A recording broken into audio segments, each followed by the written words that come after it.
Hello and welcome to the Success Showcase. I'm your host, Eric Lopkin from the Modern Observer Group, and with me as always is Chip Janiszewski from the Happiness and Success GPS. Chip, how are you doing this week? Doing great. Happy November. Happy November.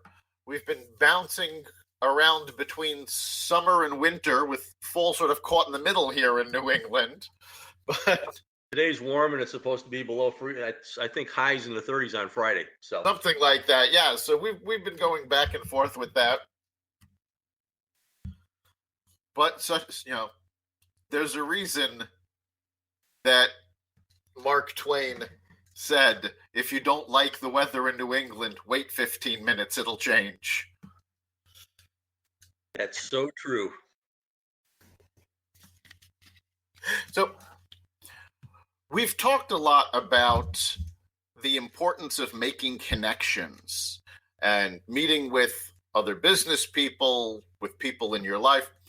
Today, we're going to take a step back from that and talk about how to prepare for making those connections, and sort of the homework that you need to do beforehand so that you're getting the most out of your efforts to connect. So, Chip, what do you have as the first step that really has to be done to prepare for this? Homework is so important. I mean, just to back up a little bit, my happiness and success training process is foundation preparation and then step by step. Most training and most schooling is all about learning what's and how's. And the bottom line is you have to have a foundation of a proper mindset, unconditional giving attitude, passion and purpose, and finding that kind of thing. And then you have to prepare for what you're doing. And one of the biggest mistakes people make at networking meetings, number one, is showing up there expecting to get business because they're part of a chamber of commerce, which does not happen because people only buy when they need something or they want something, which is rarely true at a meeting. And then number two, they don't do any preparation. So when I'm teaching networking on the preparing side of things, that's the most important thing that you have to do, not only for your commercials, but also this will help you out with any of your promotional materials when people ask you what you do and that kind of thing. So I actually have handouts that I do at networking presentations when I'm teaching networking that it's entitled Preparing Effective Networking Commercials, but it's really a catch-all.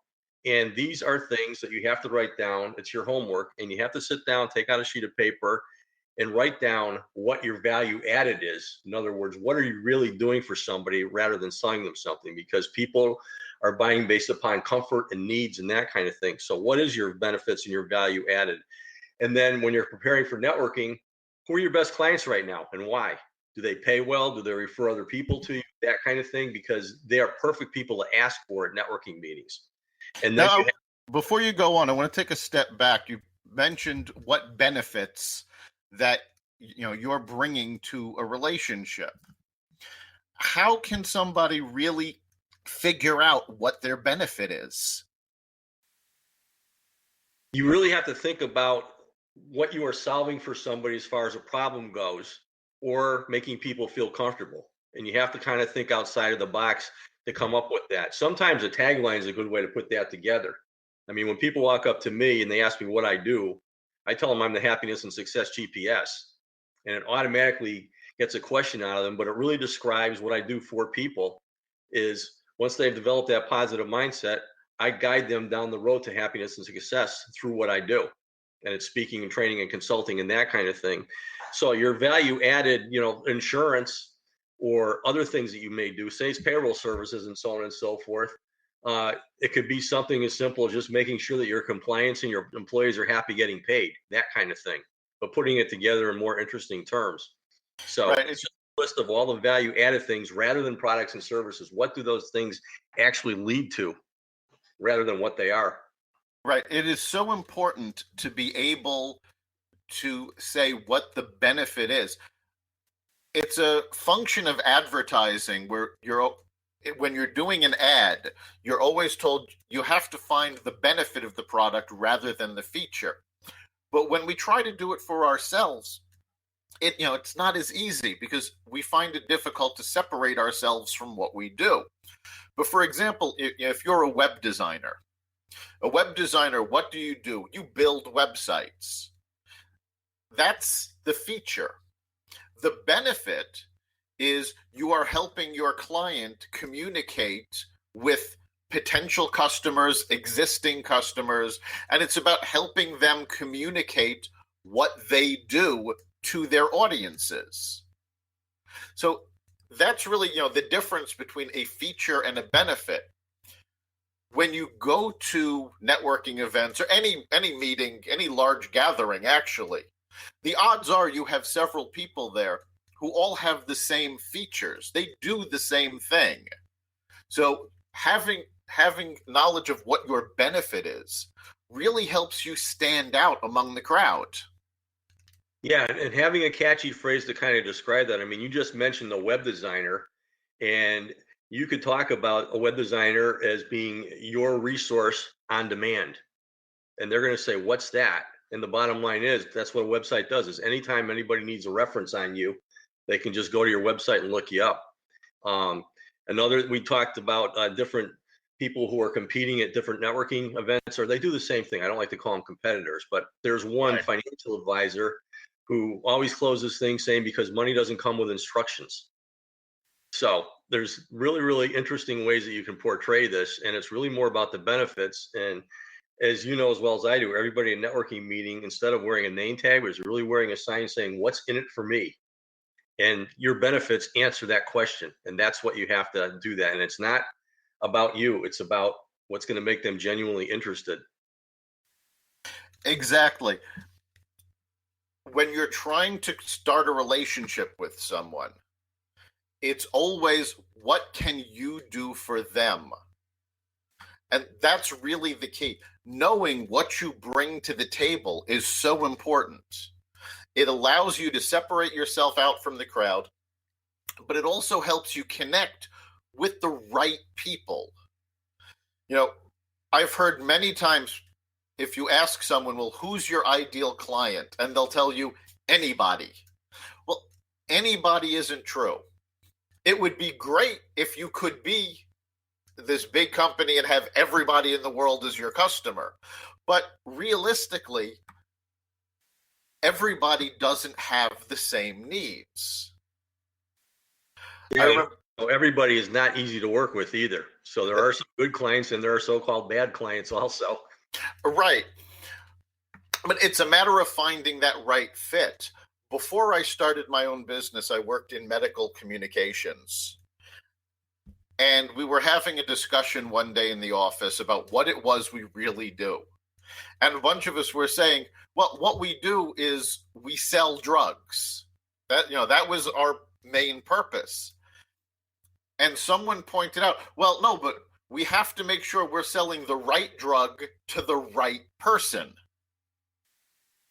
And, when you're talking about medication, it becomes obvious. Yes, you're not going to sell a drug to somebody that doesn't have that condition. You want to match the patient to the medication. The same is true for every business and every relationship. You have to find that correct match so that the two of you together is worth more than the sum of your parts.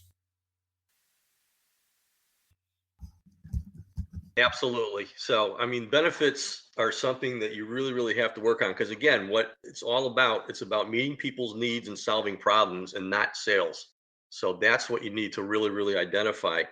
And you can also work on what you do as far as products and services go, because from homework standpoint, once you meet with somebody, I mean, the goal of a networking meeting is to walk out with appointments to get to know people. Because as we've talked about networking, it's a process of developing win-win relationships, and the meeting is just the icebreaker, but you have to take it to the next step to get those relationships going. So obviously identifying products and services is going to help you identify benefits, which is part of the homework. But for doing commercials, it's all about the benefits. It's not about the what.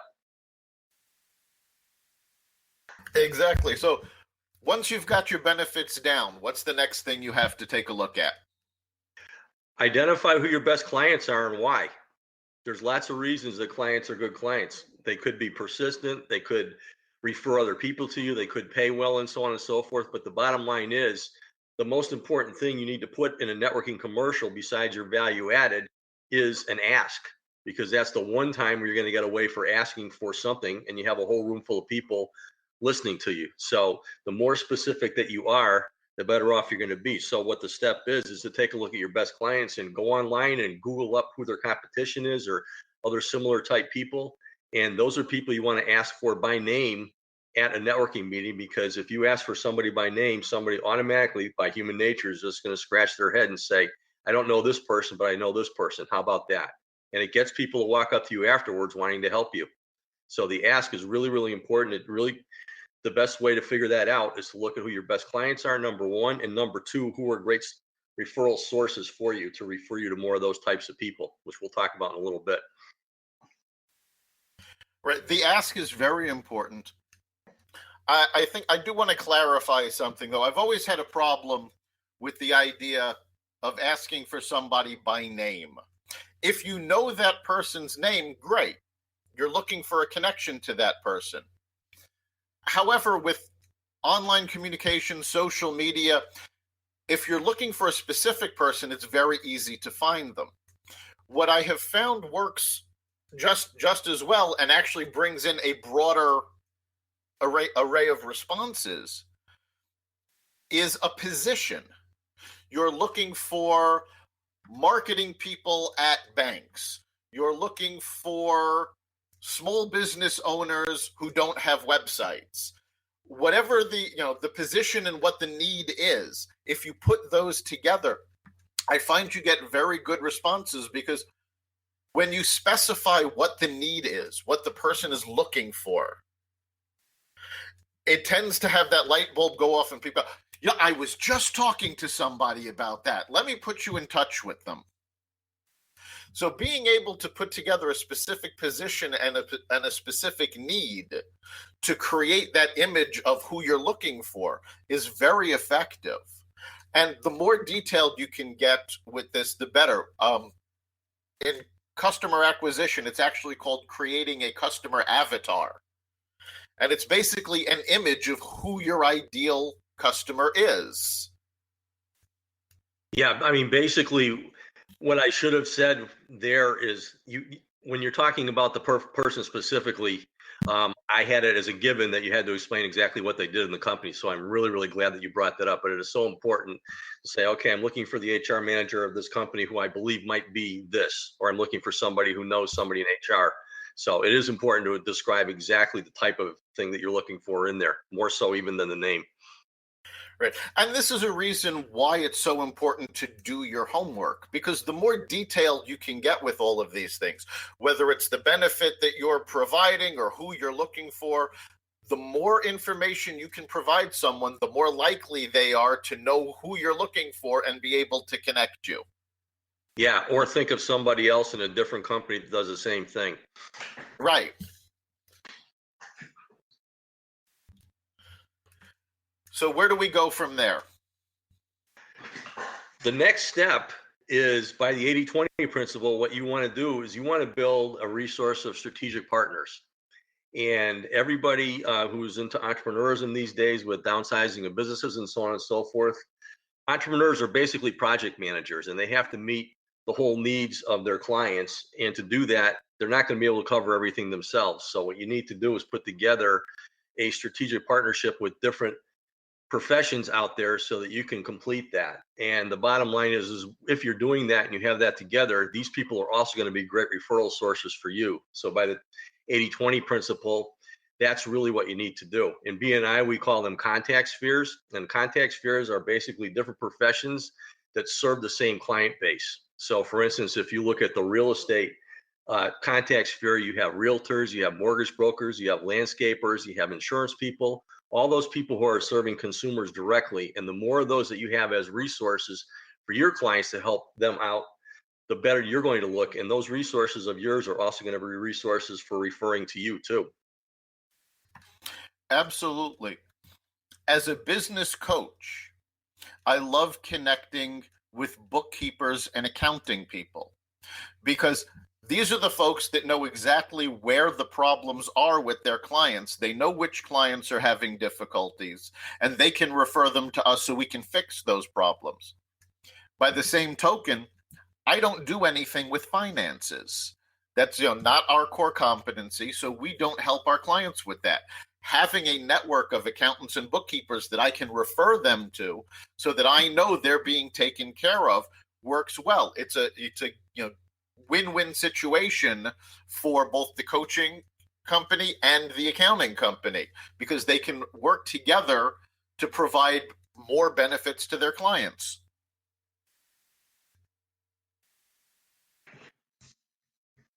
Absolutely. You got to have a solid team behind you. And the bottom line is if you become known as a resource where people can come up to you if they're looking for any service whatsoever, because they know that you have a lot of really, really good, talented resources, that's going to help you out a whole lot too. People are going to gravitate to you because you're actually giving them resources too. And the more that you network and the more people that you sit down with, the quicker that happens. I mean, you talked about just being able to connect people.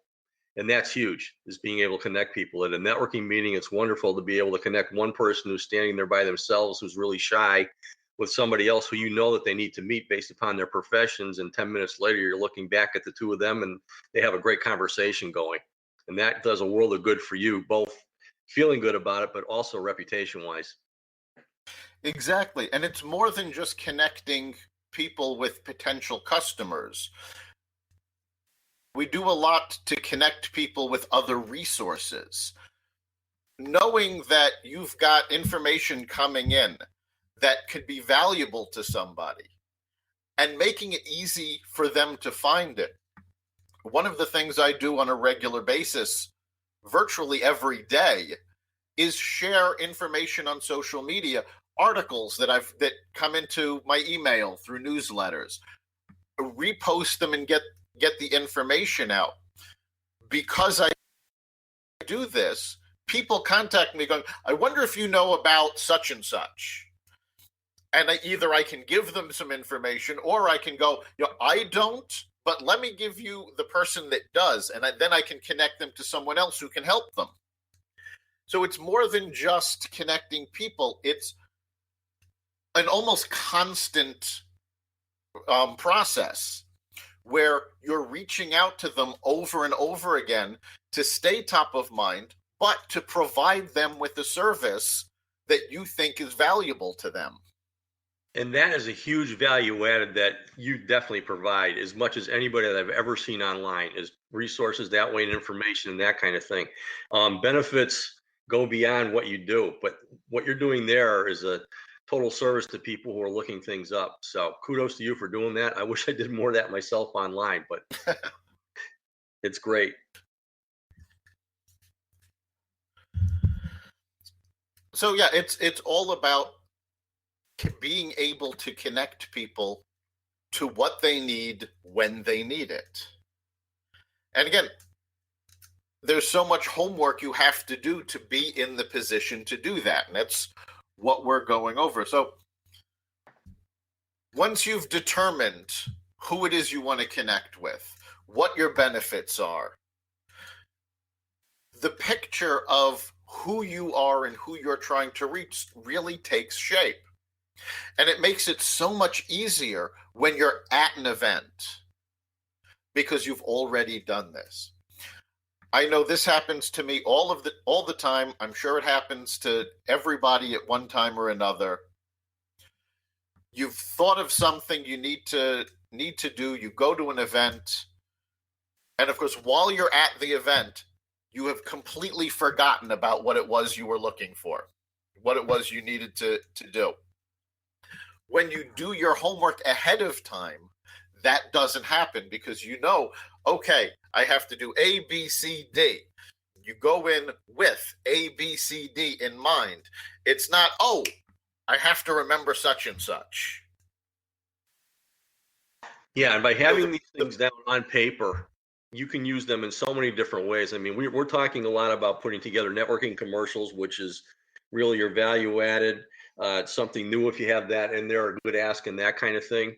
But by identifying your benefits and your areas of expertise and your best clients and so on and so forth, and writing those down, you can actually come up with a nice little flyer that explains all those things to people who are asking for more information about you. You can use it on your website. And then what you can do is take it one step further and put it into a sheet of different asks that you're looking for, different types of people that you're looking for. Because the important thing to do when you're doing networking commercials and other things, if you have an advertising campaign, for instance, you're going to try a number of different angles. You should also have several different networking commercials prepared and see which one is most effective for you and use that more. So once you do this information once, it's an ongoing process to keep it updated, but it's there right in front of you in writing, and it's going to help you out in every facet of business development, not just doing commercials. Right. I can't stress enough how important it is to keep trying new things to find out what works. I remember I had been networking probably for over a year at the time. And I was at one meeting and I tried out a brand new commercial. And what I said was, you wouldn't build a house without putting together a blueprint. Why would you build your business without one? I'm the guy who can help you put together that blueprint. And people came over to me that I had known for a while and said to me, I never really understood what it was you do until you said that. So you never know. These are people who I talked to, had heard my commercial, I'd had conversations and meetings with, but they never really understood what I did. And by rolling out that new commercial, that clicked. So that not only did it give them more information about what I do, it gave me more information about how I needed to get the point across to people. And so I was able to start crafting different messages using that information to make it easier for people to understand. Yeah, and you make a really good point. I remember when you first did that commercial and it was so effective. And when you're doing commercials, you don't necessarily have to start with your name. In fact, it's really good sometimes to start with a benefit or what you do. I always, when I do my commercials, I just stand up and I say, living life with the 4 P's, purpose, passion, positivity, and a plan, is the formula for happiness and success. Then I say, good morning, I'm Chip Janiszewski, the Happiness and Success GPS, and get into whatever I'm talking about. But that's embedded there. And the bottom line is the people I network with, they know that formula now because they've heard me say it so many times. And it's the same thing with you. I remember seeing you do that at the meetings that I was at with you. And I came to expect that. And it was crystal clear that you were a go-to guy for that. Yeah, making the changes in what you're doing and adapting as time goes on, adding new things that you've learned, it's really important. Because if you get into a rut and you keep doing the same thing over and over again, well, if you do the same thing, you get the same thing. And if you're looking to improve how many connections you're getting, the quality of the connections you're getting, it's really important to keep improving what you do. And that's, again, why it's so important to do your homework, because you have to work on that. Yeah, absolutely. And that's why it's important to have a couple of different approaches. So if one of them's not working, try another one. Exactly. And that's something else to keep in mind. One size does not fit all.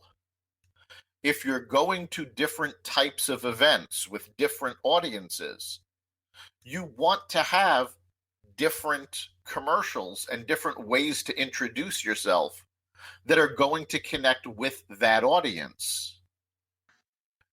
They're not all looking for the same thing, so you have to show how what you do and who you are fits into what they need. Again, it's all about what you can do for them.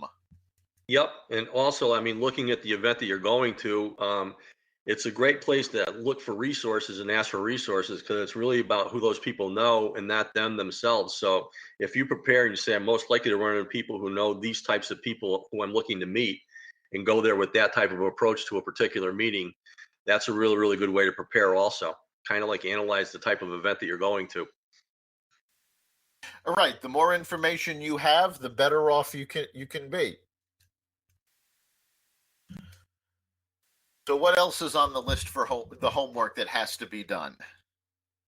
What I do when I teach this, I actually show them the commercial worksheet that we went over, and then I actually have the list of business benefits, areas of expertise, and clients types served on another hand, in other words, the homework that I've done myself to show people, which is also a shameless pitch for my business. But on the other side of the page, I put down the types of referrals that I'm looking for, the introductions. And if you were actually doing a presentation at a BNI meeting or whatever, where you have the floor for 5 or 10 minutes, this is a great piece of paper to work off of and give out as a handout to the people who are at the meetings. So if they have on paper your areas of expertise, the benefits of dealing with you, client type served, and what you're looking for right in their hand. It's a great template to use. And something else you just said is very important. You provide them with the filled out one to show them how to fill theirs out. If you probably heard it at some point in an English class when you had to do a writing project, it's always important to show rather than tell. If you can show an example, it is always more powerful than saying what you do. It's easier for people to understand. Being able to make a comparison, show an example, these are things that are very powerful in getting your message across. Yeah, I'm in the networking presentations that I give. In between those, I actually have a couple of pro forma commercials that I've developed to talk about asking for different things, so that they have that in front of them too. But the more that you can show to people, just as you say, it's so important. And it's obviously a great plug for you too, because you're helping other people out with your own information. Right. All right, we're coming up on the end of our time here. So, Chip, what do you think is the big takeaway from today's show? Do your homework in writing. Yeah, I think the big takeaway for me is, where real estate, the most important thing is location, location, location. In this case, it's preparation, preparation, preparation.